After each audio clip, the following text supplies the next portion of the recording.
안녕하십니까? 종양간호총론 영어 논문 번역 발표자 박효경입니다. 제가 준비한 논문의 제목은 암의 1차 예방에 있어 비타민 D 보충제의 역할, 무작위 대조 시험의 메타 분석입니다.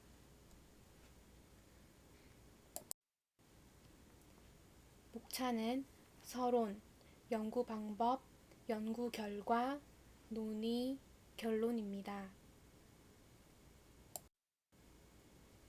먼저 서론입니다. 역학 연구는 비타민 D 결핍이 사망률의 증가와 관련이 있다는 것을 보여주었습니다.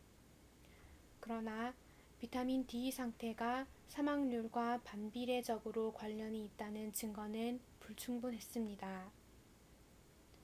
암 위험과 비타민 D의 연관성은 많은 역학 연구에서 연구되어 왔으며 중재적 연구에서 얻은 데이터는 여전히 불충분한 상태입니다. 거의 모든 연구에서 비타민 D가 종양의 발생과 관련해 다양한 분열 촉진을 방해하고 차단하는 유익한 효과를 가지고 있다는 것을 증명해 왔습니다. 비타민 D는 뼈의 건강과 미네랄 대사 활동에 아주 중요한 역할을 하고 있고, 비타민 D의 결핍은 구루병, 골연화증 등 여러 가지 질병을 유발합니다. 최근 들어 비타민 D는 여러 일반적인 암의 예방을 위해 연구되어져 왔습니다.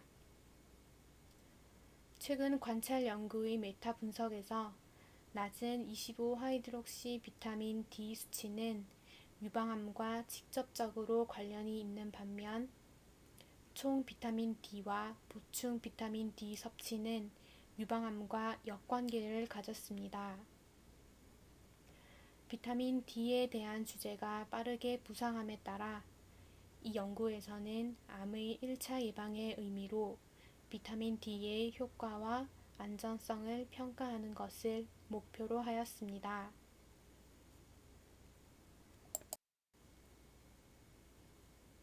연구 방법입니다. 데이터 추출은 체계적 검토와 메타 분석을 위한 선호 보고 항목 프로토콜 프리스마-P를 사용하여 수행되었습니다. 종합적인 문헌 고찰을 수행하였으며 의견의 불일치는 합의를 통해 해결하였습니다.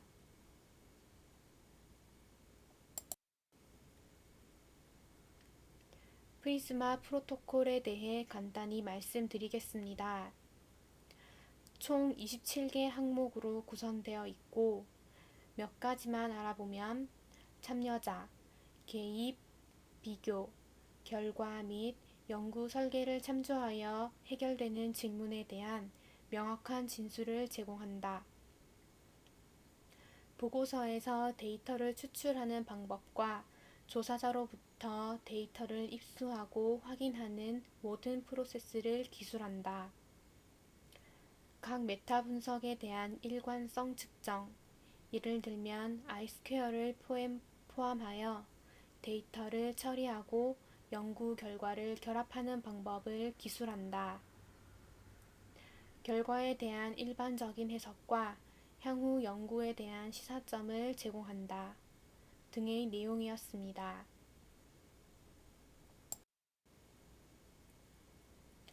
메타 분석에 사용될 연구의 포함 기준은 다음과 같습니다. 모든 연구는 무작위 대조 실험이어야 하고 비타민 D는 1차 예방을 위해 사용되어야 합니다. 비타민 D는 플라시보와 비교되어야 하며 암 사망률 또는 암 발생률이 보고되어야 합니다. 마지막으로 비타민 D 보충제를 공급받는 기간은 모든 환자에게 적어도 3년이어야 합니다.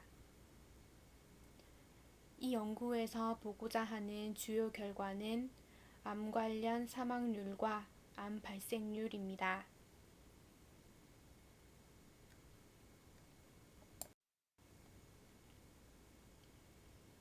포함된 연구에 대한 질평가는 자다드 스코어링 시스템에 기반하였고 포함된 10개의 연구가 모두 4점 이상이었습니다. 자다드 스코어링 시스템이란 의학적 연구의 질을 평가하는 스코어링이며 0점부터 5점까지 구성되어 있고 점수가 높을수록 내적 타당도가 높은 질 좋은 연구로 평가할 수 있습니다. 통계 분석은 위험 비율과 95% 신뢰 구간을 이용하였고 연구관 이질성 설명을 위해 무작위 효과 모델을 이용하였습니다. 출판 편향은 깔때기 모형을 사용하였습니다. 민감도 분석은 환자 수 1000명 이하 또는 팔로업 기간 5년 미만 또는 5년 초과인 규모가 작은 연구를 순차적으로 제거함으로써 수행하였고 분석은 랩만을 이용하여 수행하였습니다.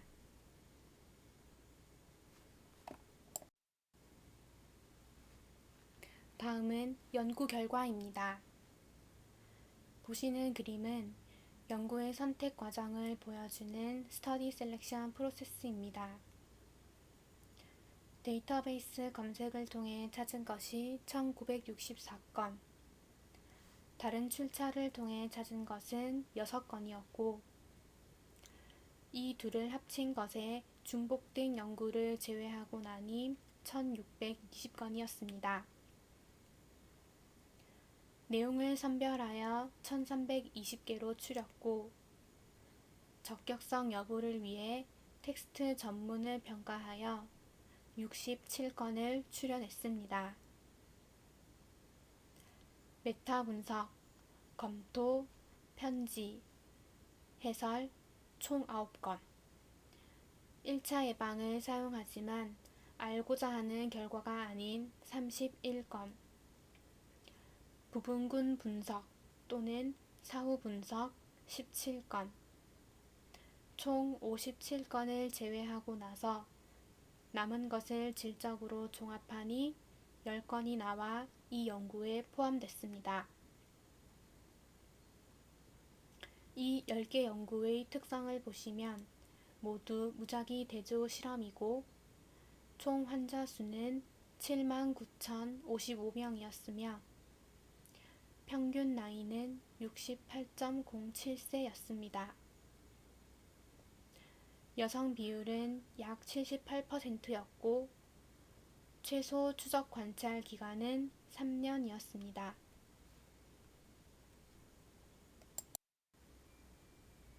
먼저 암 발생률을 보겠습니다. 그림을 보시면 세로선을 기준으로 비타민 D를 공급받았던 실험군, 왼쪽에 대부분의 연구가 포함되어 있지만 몇몇 연구는 플라세보를 적용했던 대조군 오른쪽에 그래프선을 나타내고 있습니다. 이질성은 R 스퀘어 31%로 작은 편입니다.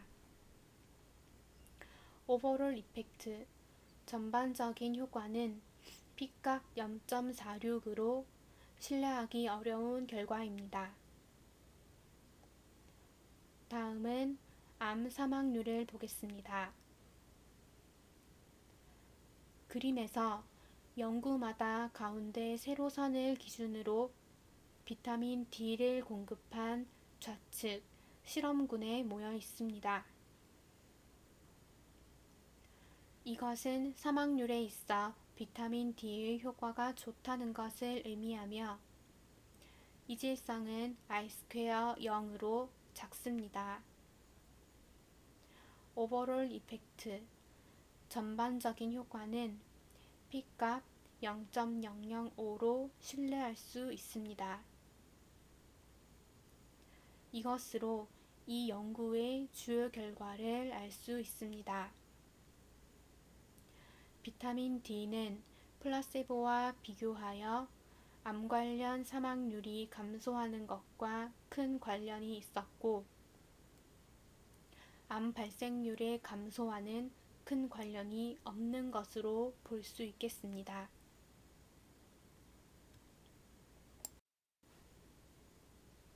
다음은 깔때기 모형을 나타낸 그림이며 이 연구의 출판 편향을 알 수 있습니다.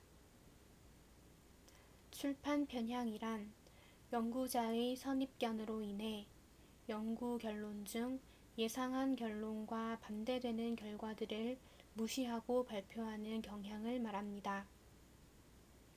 깔때기 모형은 리스크 레이시오, 위험 비율과 스탠다드 에러의 관계를 나타낸 것으로 N수가 많은 정교한 연구는 주로 위쪽에 위치하고 N수가 적은 정교하지 못한 연구는 아래쪽에 위치하는 경향이 있습니다. 좌우 대칭을 이루지 않으면 출판 편향이 있는 것으로 판단할 수 있습니다. 이 연구에서는 비교적 좌우 대칭을 이루므로 출판 편향이 없는 것으로 볼 수 있습니다. 논의입니다. 10개의 무작위 대조 연구 메타 분석에서 비타민 D와 플라시보가 비교되었습니다. 최소 3년 동안 비타민 D 보충제를 사용하였을 때 암 관련 사망률이 감소된다는 이점을 발견하였습니다. 하지만 암 발생률에는 효과가 없는 것으로 나왔습니다. 암이 1차적 결과로 보고된 3개의 무작위 대조 연구를 포함한 부분군 분석에서도 동일한 결과가 도출되었습니다. 암의 1차 예방에 있어 비타민 D의 역할이 연구된 마지막 연구에 따르면 30개의 무작위 대조 연구를 포함하고 장기 추적 검사를 했음에도 불구하고 비타민 D 보충제만으로는 암 사망률과 암 발생률에 영향을 미치지 않는다는 것이 증명되었습니다. 2014년 코크런 리뷰에 따르면 비타민 D 치료를 받은 사람의 모든 원인의 사망률과 암 관련 사망률이 치료를 전혀 받지 못한 사람에 비해 감소할 수 있다는 결론을 내렸습니다. 하지만 이것은 무작위 오류 때문일 수도 있다 합니다. 금 외 연구진은 최근 추적 검사 기간이 더 긴 무작위 대조 연구를 추가하여 초기 메타 분석을 재분석하였고 비타민 D 보충제가 총 암 사망률을 크게 감소시켰지만 총 암 발생률은 감소하지 않았다는 것을 입증했습니다. 본 연구에서 포함된 무작위 대조 실험 설계의 한계점을 알아보겠습니다. 먼저 암을 예방할 목적으로 비타민 D에 대해 연구를 한 것이 아닙니다. 포함된 10개 연구를 보면 골절 위험을 줄이고 뼈 건강을 증진시키기 위한 비타민 D의 역할을 탐구한 연구가 5개, 암의 1차 예방을 위한 비타민 D를 평가한 연구가 3개, 대장 선종에서 비타민 D의 역할을 평가한 연구가 1개, 당뇨병의 예방에 사용되는 아스피린 평가 연구 1개였습니다. 또한 다양한 시험 설계로 인해 비타민 D 형태와 복용 방법에 차이가 있었습니다. 9개 연구에서는 콜레칼시페롤을 복용하였고 1개의 연구에서는 칼시트리올을 복용했으며 용량은 하루 400에서 2000 인터내셔널 유닛까지 다양했습니다. 일부 임상시험은 2가지 결과 중 1가지만 직간접적으로 보고하였고 일부 임상시험에서는 추적검사 기간이 짧았습니다. 그리고 25하이드록시 비타민 D 수치로 혈중 비타민 D 농도가 결정되는데 비타민 D 수치가 암 사망률 또는 발생률에 영향을 미치는지 알기 위해 모든 연구가 25하이드록시 비타민 D 수치를 보고하지는 않았습니다. 결론입니다. 포함된 10개의 연구가 암을 예방하거나 암 사망률을 줄이기 위해 비타민 D를 연구한 것이 아니므로 본 메타 분석 연구는 암이 진단되면 암과 관련된 사망률을 감소시킬 수 있기 때문에 1차적인 암 예방에 비타민 D 보충제를 사용하는 것이 권장된다고 강조합니다. 또한 추후 더 강한 근거와 기반을 제공하기 위해 비타민 D 형태와 투여 방법, 용량, 치료의 기간과 정확한 치료 비타민 D 수치를 포함한 본 연구의 모든 한계를 설명할 수 있는 임상시험이 필요하다고 얘기하고 있습니다. 이상 논문 발표를 마치겠습니다. 경청해 주셔서 감사합니다.